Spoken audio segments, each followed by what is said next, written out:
Biztech's CEO Conversation Show. Today we have Kunrad Jonker. He's the founder and chairman of Time Group. Now, TymeBank is a digital bank established in South Africa initially, but also has a footprint in Southeast Asia via its headquarters in Singapore and operations in the Philippines. They have big plans in Asia. Now, to tell us more, Kun, welcome to the show. Brian, good to be here. Now, Kun, give us a quick overview of TymeBank and its history. Brian, TymeBank is 5 years old now. We launched our first bank in South Africa in 2019, February 2019. So next month will be 5 years since our first launch. We launched our second bank in the Philippines 14 months back in October 2022. We have a tech hub of about 400 engineers and developers in Ho Chi Minh City, and we're headquartered in Singapore. And our ambition is really to become the new bank of Southeast Asia, to become a multi-country digital bank focused on consumers and small and micro business, and essentially running a multi-country business from Singapore.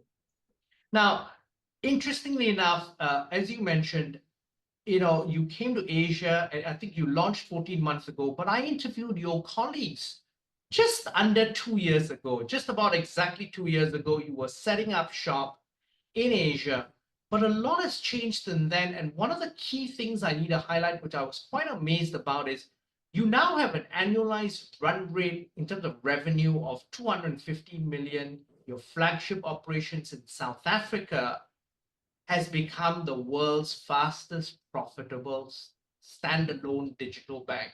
That's an amazing achievement. So, because and just for the audience's knowledge, only 5% of the digital banks in the world are actually profitable. Now, tell us about this and walk us through your execution strategy and how you achieve this. Brian, I think the first point in becoming a profitable digital bank is to pick your markets well. So you pick markets with good profit pools in banking, and we go for markets with significantly underserved populations. Take Philippines as an example. 70% of people in the Philippines have never had a bank account. So you've got profitable markets with huge pent-up demand for good banking services. And then you bring them this old-fashioned thing that works every time in business, great value for money. You bring them a product that works at a good price point, and hopefully that delights them, and that is embedded in their lives. So you're not saying to your customers, come to me, come to my branch. You figure out where the customers are, and you go to them. And the thing that's been the big winner for us in South Africa, and that is now actually giving us growth in the Philippines that is far outpacing South Africa, is an online-offline model where we deploy digital kiosks inside retail stores. Imagine walking into your local grocery store and being able to do all your banking inside your local grocery store. So these kiosks we deploy brand ambassadors with the kiosks. They will show you how to open a bank account in 3 to 5 minutes, get a personalized debit card printed by that machine. Your account is immediately live. And if you want to deposit and withdraw cash into the account, you do it at your local retailer. And if you want to cash out your loyalty points, by just having the account, we link to your retailer's loyalty program in the back, and you can cash out your loyalty points into your bank account. So we really go to a lot of trouble to embed your banking experience into your everyday shopping experience. So this then actually is quite interesting compared to a pure digital execution, because what it may be, and correct me if I'm wrong, it leads to lower customer acquisition costs. It leads to then also less amount of money spent to build customer trust, because you're basically piggybacking on your partner, which is in the Philippines is GoCongbi Bank, GoCongbi Group, sorry, the retailer. That is exactly right. So this is a bit counterintuitive. People always think this must be the cheapest channel to acquire customers. It turns out that if you're in the local retail environment, that is an even more cost-effective channel. So our cost to onboard customers is a world-leading number. It's $4 a customer. It is lower than even the most efficient pure digital banks. And as you quite rightly say, once you are associated with a trusted retail brand, and in the Philippines, it is the Robinsons Retail Group that we had as our first partner, and we associated with their loyalty program that's called Go Rewards. That accelerates trust, and it makes it much easier to convince the customer first to do the first thing with you, but then to do more and more with you as time goes on. Okay, and that's a very important thing. So if you look at empirical evidence, and we just look at empirical evidence around the region with digital banks, there's a lot of nice vanity metrics of top line numbers, lots of customer signups. But if you actually look under the hood, you will see that not many of them are actually transacting after the first or second transaction. So they may put in the initial $10, $20, or whatever initial amount is, but they're not doing anything more. So in other words, they're terribly unprofitable customers for the bank. So tell us about what you do and what are your metrics like and how they stack up. You're quite right. You know, the day you've onboarded a customer, you've spent a lot of money, and the customer probably did something that cost them nothing, and they just did it out of curiosity. So you've done all the hard work, they've done none of the hard work.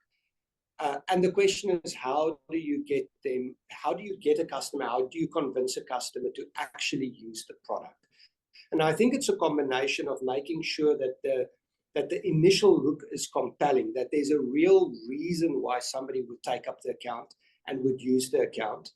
And then getting to know your customers, and we do this through data analytics and extensive application of AI, is figuring out every customer's profile and what the customer is most likely to want to learn next and want to do with you next.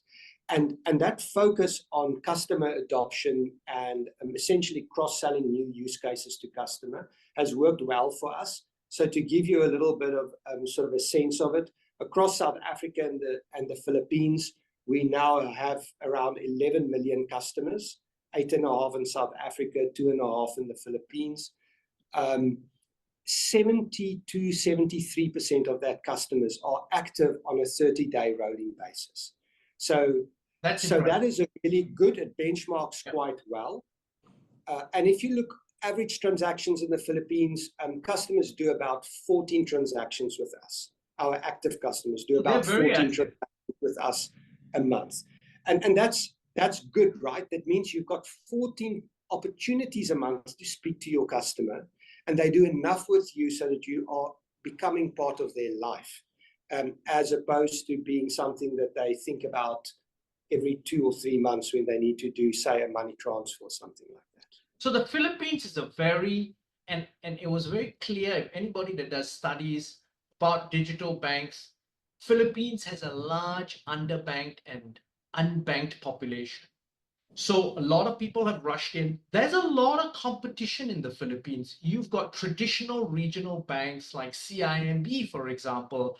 If you talk about foreign players who have come into the Philippines with a pure digital bank execution and partnering with GCash. You've also got people like C out of Singapore that has some sort of fintech presence looking at those dollars as well. Then you've got a lot of incumbent players who've got digital banks as well as neobanks, which have also set up by Filipinos. It's a crowded space in the Philippines. How are you going to compete? You know, we're so excited about our initial results. To give you a sense, we are now, in terms of unique app users, amongst all the banks in the Philippines, incumbents and new players, we're now sitting at about number 4 across all the players. And that's only 14 months in. You know, most of them have been there many years longer than us. And I would describe it to two things. I think the first is this theme of being embedded into an existing ecosystem. So the Gokongwei Group and Robinson's Retail has been really good for us, you know, because you have that element of embeddedness, particularly embedding into the retail store and into the existing loyalty program. Because once the customer is already on the loyalty program, you're just giving them one more thing to do with you. The second aspect is, again, coming back to value for money. Having an app that's great. Last year, we won 4 international design awards for our app. And if I have to say that, it really is. It's a top-rated app in the App Store. It's a great experience. For those who are in the Philippines, haven't experienced it, I really recommend go to your local store, get the bank account, see what the app how the app operates.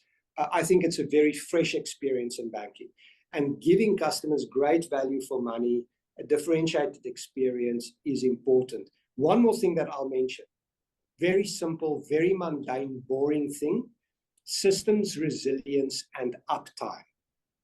You know, people don't have a lot of patience for dropping a call or for their social media app not working.